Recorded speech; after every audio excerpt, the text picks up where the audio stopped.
I suppose this is an unlikely comparison. You would think that the M4 is the better rival, but the M2 with the DCT and this Shelby GT350 come in at just about $70,000.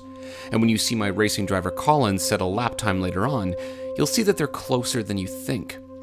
These two have different philosophies. The M2 is a lightweight, refined sports coupe with a smooth turbocharged inline 6. And the GT350 is a hardcore, fire-breathing muscle car with a shocking V8.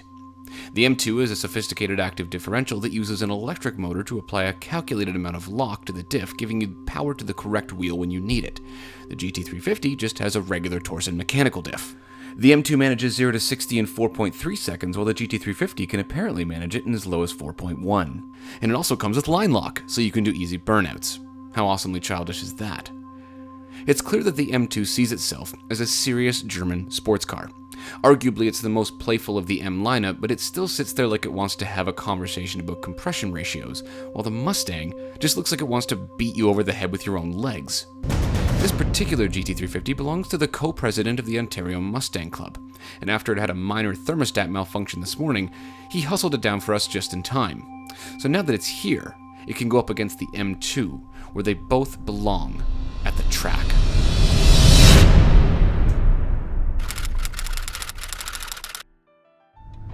The BMW M2. Literally, I've been waiting, I'm not even sure how long for this car.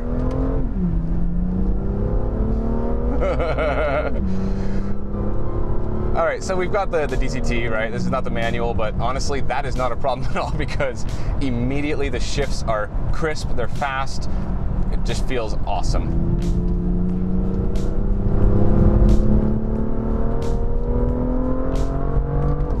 Oh my god. So I'm running in Sport Plus right now, which will allow a little bit of slip, right? But not that much. I'm not going to turn the traction control off completely. Oh, the back comes around so easily. It's got just a really solid front end. Yep. It's a third gear around here. Wonderful. Brake, downshift. Brakes feel fantastic. Late apex. This is, some have said, actually many have said, this is the spiritual successor to the E46 M3 or the E36 M3 because it's the right size. The M4 is big. The M3 now is big. This feels small, it feels light. This is just what you want in an M car.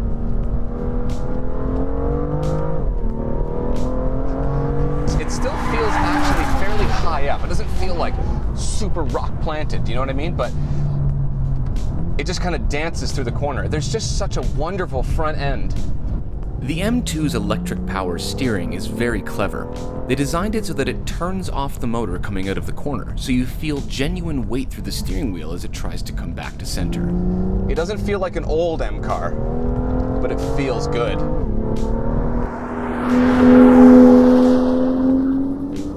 If I was going to buy one, I would probably still buy the manual, but I'm not worried. Not right now. I have a free racetrack and a BMW M2, possibly the greatest M car in the last 10 years.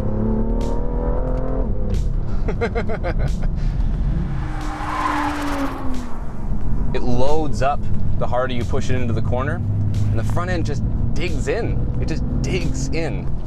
All right, I want to talk about the sound a little bit. It's not really lighting my pants on fire, if I'm honest.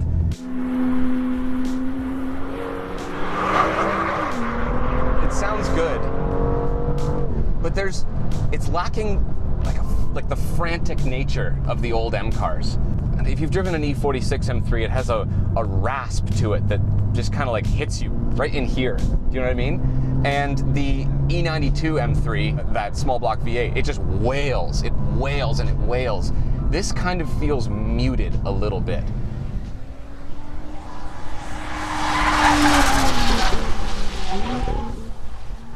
In an age where cars are so electronic and there's so much interference, this is a remarkably pure car. It really is. It feels really unfiltered for a car that you could easily commute to work in every single day. Tail comes around. A little bit of opposite lock. This is a car that you can steer with a throttle.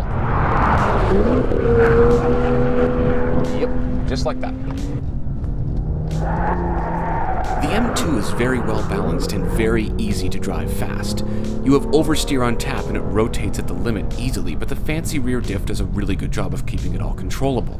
Even though the M2 is very, very good, I was worried I was going to like the Mustang more. The M car is supposed to have a lot of charisma, right? And this does.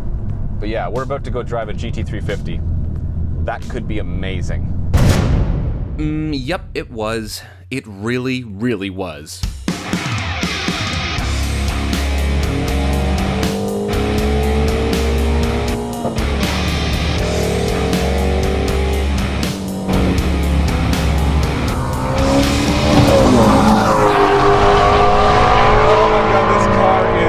Mind-bendingly awesome. Call me sold on Mustangs. That's all it took. Oh my god.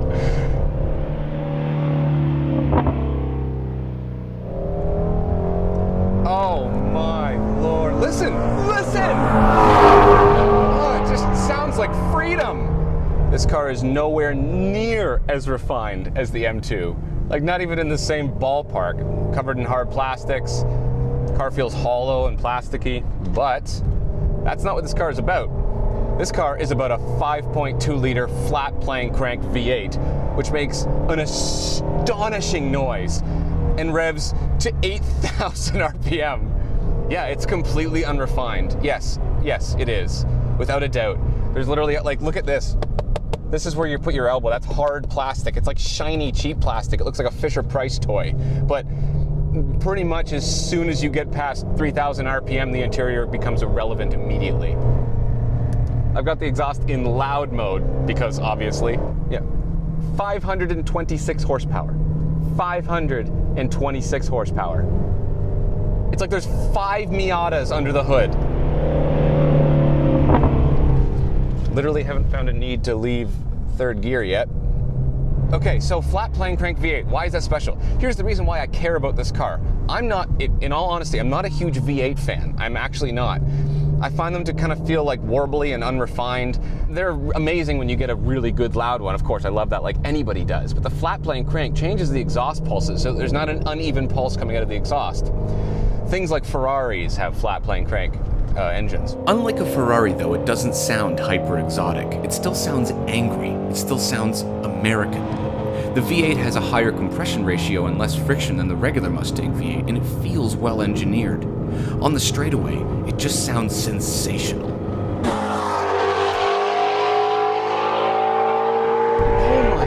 Oh my god! The engine sounds unbelievable.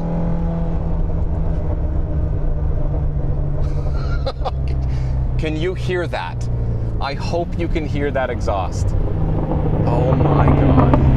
Okay, I gotta talk about things like how it drives. I forgot. The engine is kind of just blowing me away right now.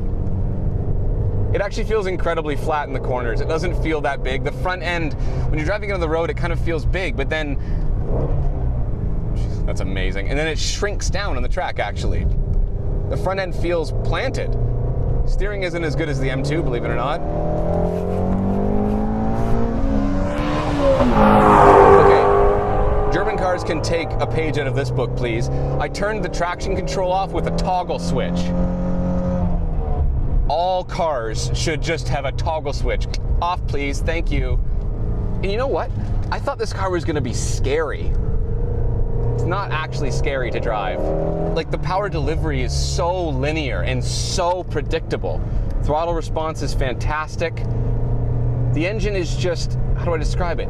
It's just there for you, right when you need it, right now. Like, every single time I look down, I'm like, oh, I should probably shift soon. I'm at 4,000 RPM. The M2 feels a little bit better balanced. It feels like it can, the front end will get turned in quicker. This feels smaller than it is, but it still feels big compared to the M2. So the M2 is going to have it in the infield. The M2 is going to have it in the infield, but there is nothing that M2 can do about this V8. I don't think it has a chance. The GT350 doesn't feel as engaging as the M2 in fast corners. It doesn't rotate as readily, and its size shows in the really tight stuff. It will understeer if you don't drive it right. The shifter and clutch are just okay, and sometimes you feel like you have to fight it to drive it fast, but the engine makes up for all of that. I headed back to the pits, and Colin was suiting up to set a lap time in the M2 first. He had told me before that he's not a huge fan of newer M cars, so I went over to try to convince him that he would like it. Actually, you don't like any BMWs, do you? I like the older ones. Okay, well this feels like an older one. I promise you it feels like an older one. We'll find out. We're gonna find out. I think that this is going to win in the infield. You think so? Yeah, I honestly think it is. I think it has a chance. Yeah, but I mean the GT350 is insane on the straightaways. So straightaways, the GT350 is going to win. Yes, Again, 100%. Having driven those already, yeah, I think in power to weight, it's going to win. Yeah. So this, it's just the way that it turns in initially, it's going to get through the infield so much faster. I'm hoping it could do like a 122 or 121. That's what I'm hoping it'll do. All right. Well, I haven't driven it, so I'm just guessing. Yeah. Obviously, all right. Let's do it. Let's do it. Let's do it. I'm going to keep my mouth shut and let you watch Colin's driving. The M2 is in the top left and the GT350 is in the bottom right. Pay attention to how consistent he is with his apexes. You were looking at the fastest lap he could do with each of these cars.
There's your answer. The M2 takes it by 4/10. Doesn't get much closer than that.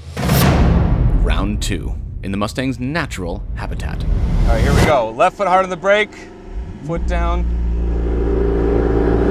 Go!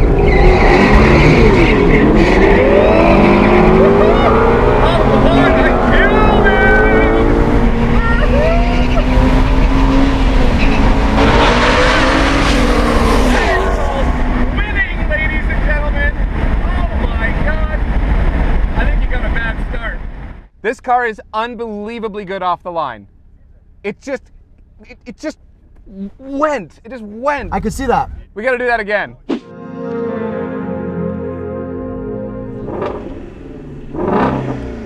So childish. So childish. I'm in a sophisticated German sedan coupe. Whatever.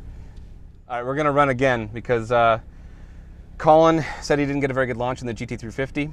And that car deserves a good launch because it should take this car. This thing, I was absolutely a rocket off the line. I couldn't even believe it. I couldn't believe it. Okay, launch control is on. Jay's gonna send us off from the front this time. Ready? And.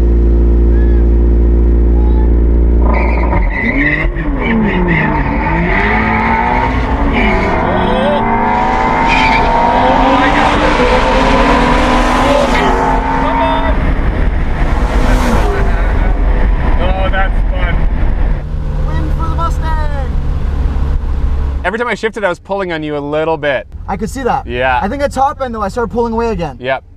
There was a big delay after I let off the brake for when I actually went. I thought I saw that. I wasn't sure. It was like easily a half second. That might be worth doing it one more time. Oh, yeah, for sure.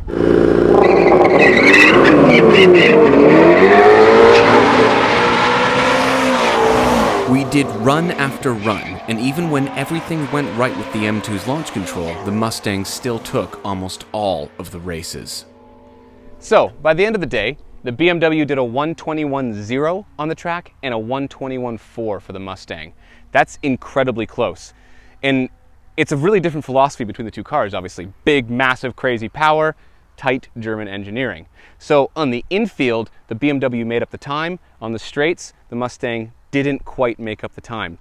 But if the straightaway was this much longer, the Mustang probably would have taken it on the track. Now on the drag strip, bit of a different story.